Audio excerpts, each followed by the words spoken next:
اس طرح رنگو شباب ریت پر گلشن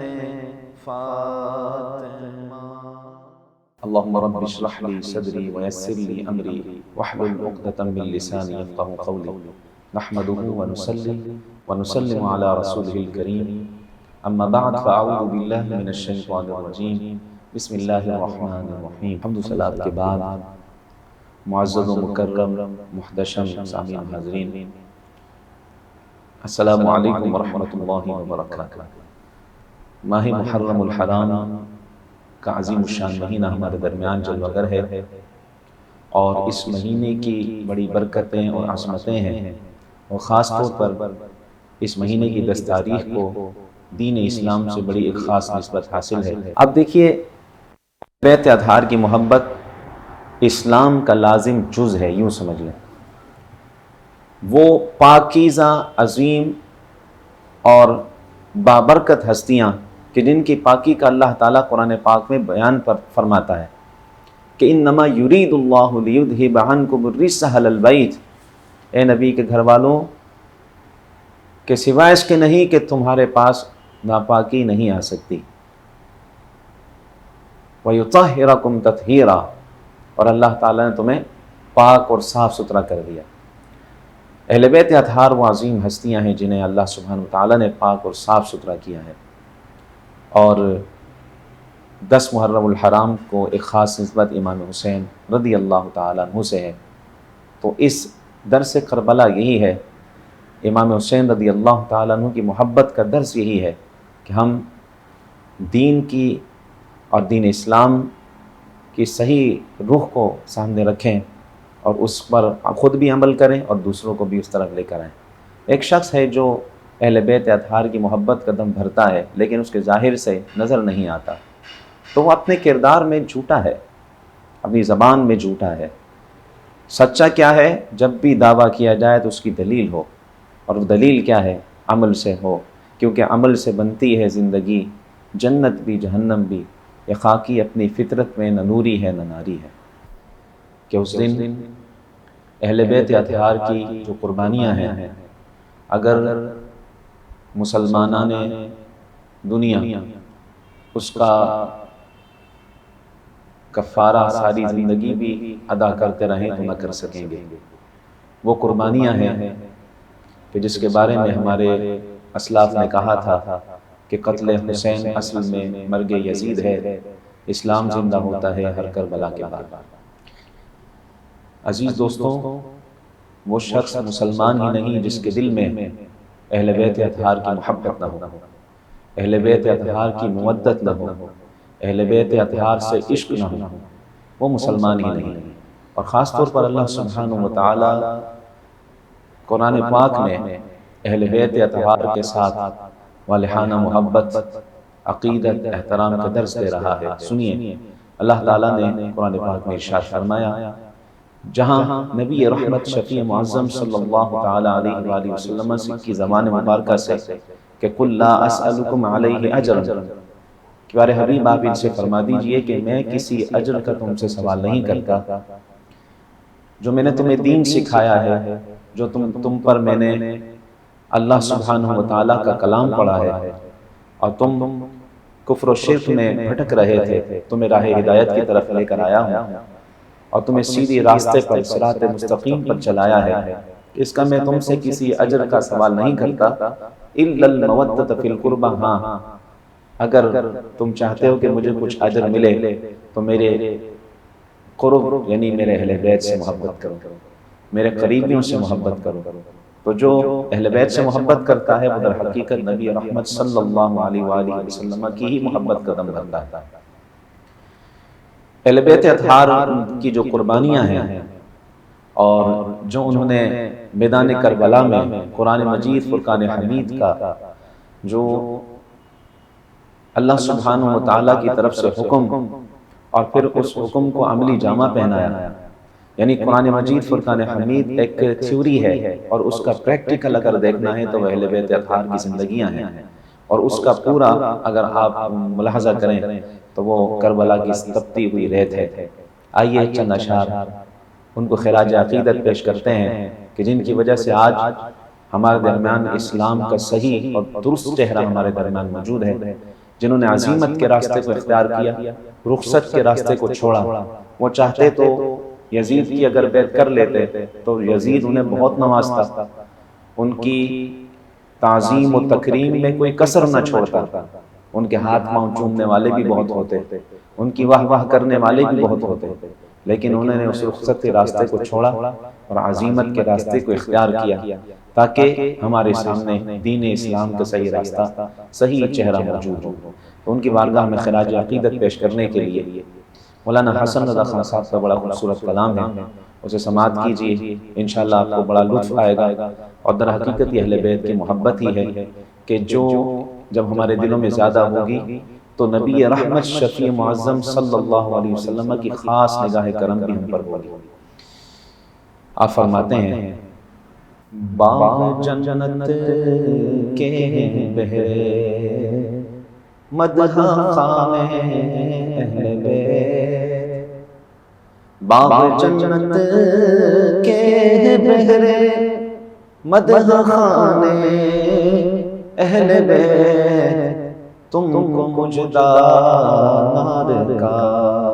اے دشمنان اہل بیت، تم کو مجدہ نار کا اے دشمنان اہل بیت، اور ان کی پاکی کا خدائے پاک کرتا ہے بیان،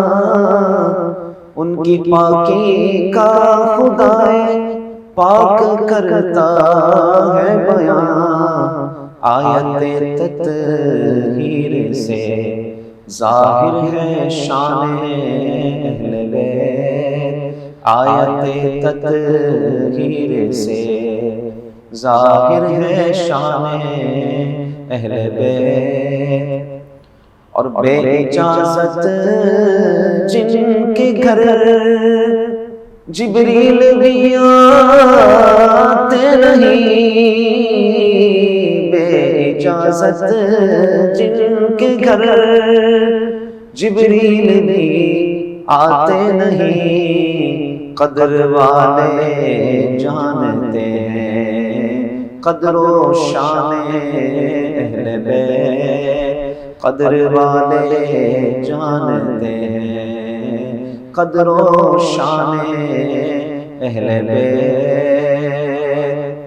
اور اہل بیت پاک سے گستاخیاں بے باکیاں، اہل بیت پاک سے گستاخیاں بے باکیاں، لعنت اللہ علیکم دشمنان اہل بیت، لعنت اللہ علیکم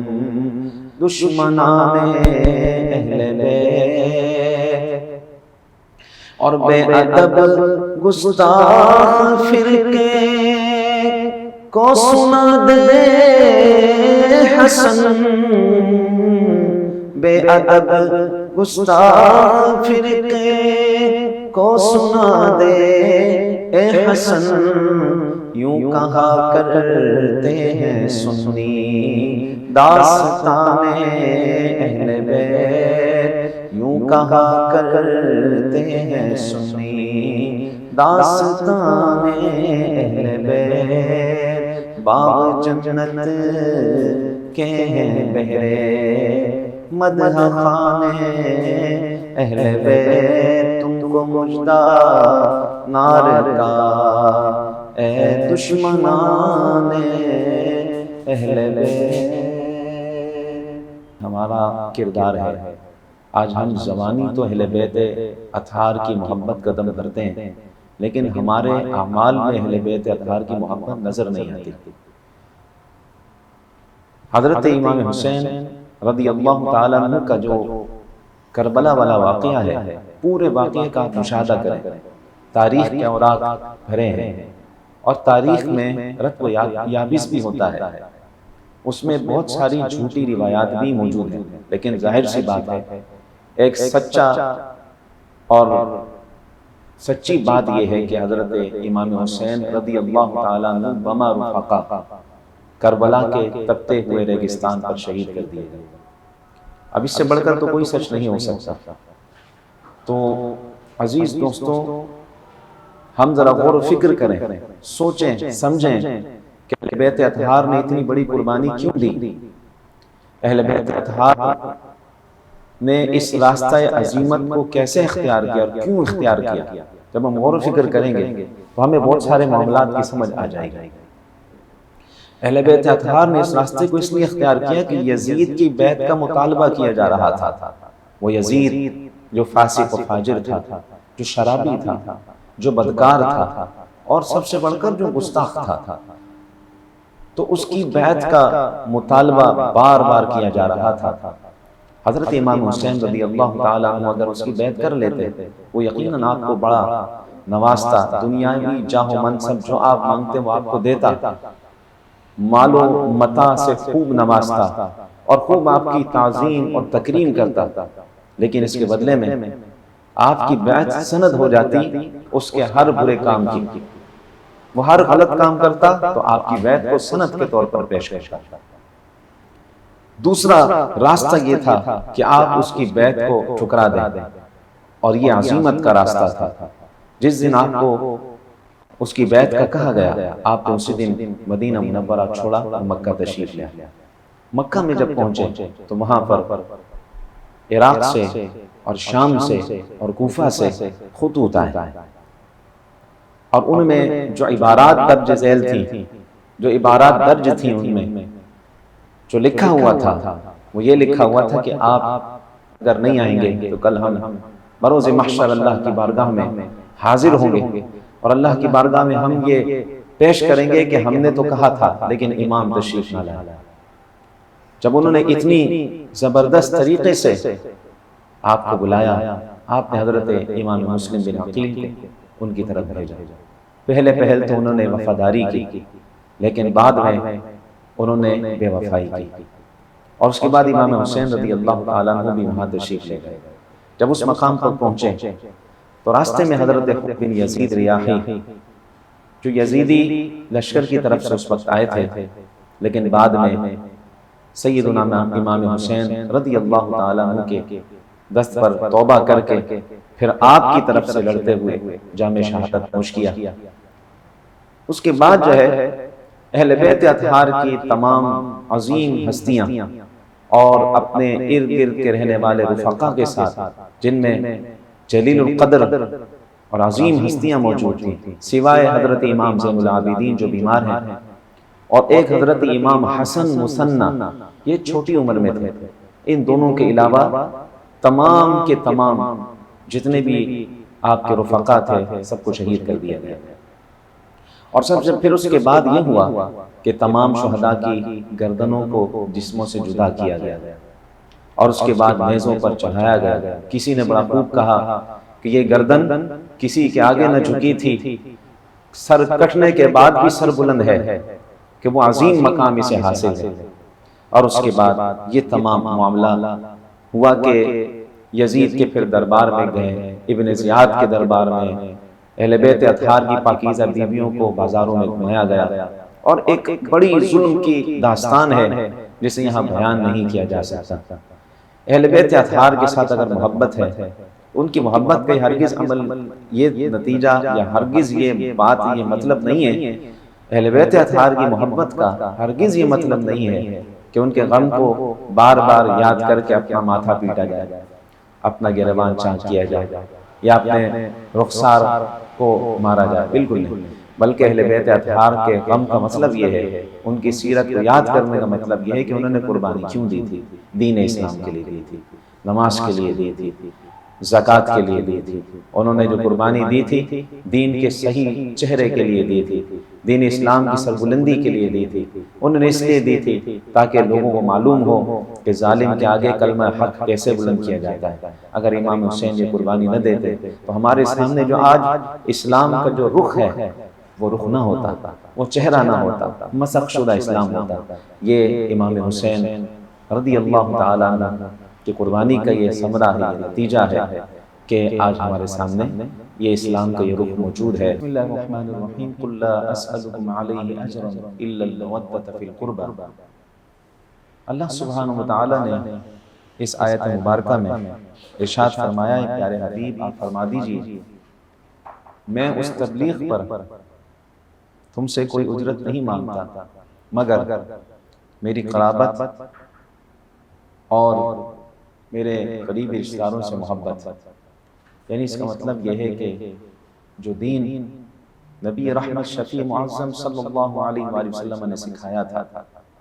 اس تبلیغ پر حضور علیہ السلام کی بارگاہ میں صحابہ کرام نے ایک مال جمع کر کے پیش کرنے کی کوشش کی تو آقا علیہ السلام نے اسے واپسی کر دی اور فرمایا کہ اگر مجھ سے محبت کرنی ہے یا اگر میرا کوئی آپ نے معاوضہ دینا ہے، کوئی اجر دینا ہے، کوئی اجرت دینی ہے تو میرے اہل بیت سے محبت کر۔ اب صحابہ کرام فرماتے جس وقت یہ آیت مبارکہ نازل ہوئی تو ہم نے عرض کیا رسول اللہ صلی اللہ علیہ وسلم آپ کے اہل بیت میں سے کون ہیں تاکہ ہمیں پتہ چلے تو ہم پھر ان کی محبت کو اپنے اوپر واجب کر لیں۔ تو نبی کریم صلی اللہ علیہ وآلہ وسلم نے ارشاد فرمایا قال علی و فاطمہ و ولدہا، فرمایا کہ وہ علی ہیں، وہ فاطمہ ہیں اور ان کے دونوں بیٹے ہیں، یعنی حسنین کریمین رضی اللہ تعالی عنہما۔ دوسرے مقام پر بھی اسی طرح کی روایات موجود ہیں اور وہاں اس لفظ کا اضافہ ہے کہ علی و فاطمہ و ابناہما، کہ علی ہیں، فاطمہ ہیں اور ان کے دونوں بیٹے ہیں، یعنی حسنین کریمین رضی اللہ تعالی عنہما۔ اعلیٰ حضرت امام اہل سنت فرماتے ہیں کیا بات رضا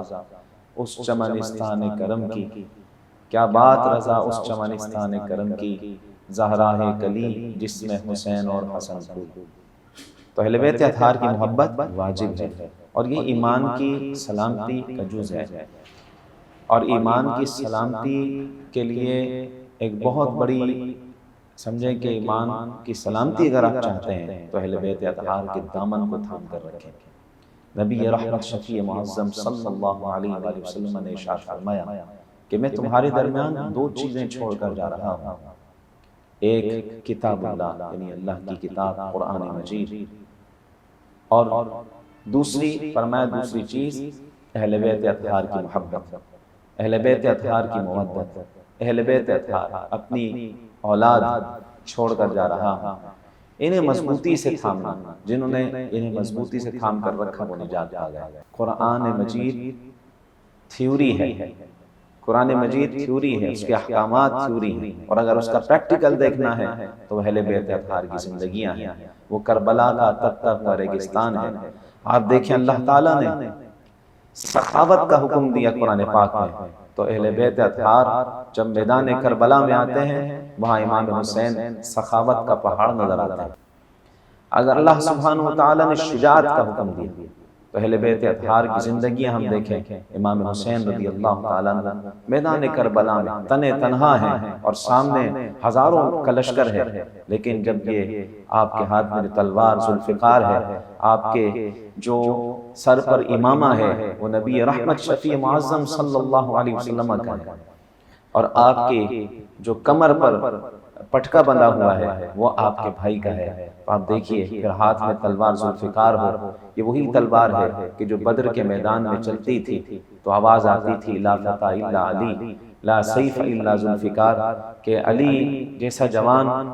کوئی نہیں اور ذوالفقار جیسی تلوار کوئی نہیں، اور یہی تلوار جب میدان کربلا میں امام حسین رضی اللہ تعالیٰ عنہ کے ہاتھ میں تھی تو خوب چلی اور دشمنان اسلام کے گردنیں اڑاتی رہی، یہاں تک کہ یہ تلوار چلتی چلتی رک گئی۔ وہ کون سا وقت تھا؟ وہ نماز کا وقت تھا، نماز کا وقت ہو گیا، نماز بہت ضروری ہے۔ تو آپ دیکھیے واقعہ کربلا کو اگر آپ باریک کو بچانے کے لیے واقعہ کربلا کو اگر آپ باریک بینی سے دیکھیں تو یہ دین اسلام کو بچانے کے لیے جو عمل اور کردار ادا کیا گیا، اس کی مثال آپ دیکھیے، نہ تو اوپر تک کہیں ملتی ہے، نہ بعد میں کوئی ایسی مثال ملتی ہے۔ 72 سے زائد رفقا کے ساتھ جام شہادت نوش کر کے یہ دین اسلام کی اس تناور درخت کی اپنے خون کے ساتھ آبیاری کی۔ اس لیے ہم کہتے ہیں اے حسین ابن علی تم پر سلام، اے حسین ابن علی تم پر سلام، اے حسین ابن علی تم پر سلام، نازش اہل نبی تم پر سلام۔ اللہ کریم حضرت سیدنا امام حسین رضی اللہ تعالیٰ عنہ کی روزہ انور پر کروڑ برکتوں کا نزول، رحمتوں کا نزول فرمائے اور ان کے روحانی فیض و برکات سے ہم سب کو متمتع فرمائے۔ کربلا کا جو درس ہے وہ یہی ہے کہ ہم صراط مستقیم پر چلیں، ہمارے کردار میں منافقت نہ ہو، ہمارا کردار بڑا عمدہ ہو، ہمارے قول و فعل میں تضاد نہ ہو، ہم ہمیشہ عزیمت کے راستے کو اختیار کریں، اور اس کے ساتھ ساتھ جب کبھی ظالم و جابر حکمران ہمارے سامنے آ جائیں تو اس وقت ظالم و جابر حکمران کے سامنے کلمہ جہاد کو بلند کریں، کلمہ حق کو بلند کریں، یہی پیغام ہے۔ دوسری چیز نماز ہے، نماز کی پابندی ہے۔ میرے بھائیوں ایک بات اپنے ذہن میں رکھ لیں، جو شخص 5 وقت کی نماز پڑھتا ہے اور جسے اپنی ایک نماز کے بعد دوسری نماز کی فکر ہوتی ہے، اللہ تعالیٰ اس سے دنیا کی دیگر فکروں کو اٹھا لیتا ہے، صحت کی علامت ہوتی ہے۔ تو درس کربلا نماز کی پابندی بھی ہے، ہم نماز کی پابندی کریں اور اپنے کردار میں عمدگی لے کر آئیں، ظاہر اور باطن کو سنواریں، اسوہ امام حسین پر عمل کریں، اسوہ اہل بیت اطہار کو اپنائیں، تو یقین جانیے ہماری یہ زندگی بھی بہتر ہوگی، مرنے کے بعد قبر بھی زندہ ہو، قبر کی زندگی بھی بہتر ہوگی، اور انشاءاللہ تعالی حشر کے میدان میں بھی ہمارے لیے آسانیاں ہوں گی۔ لیکن اگر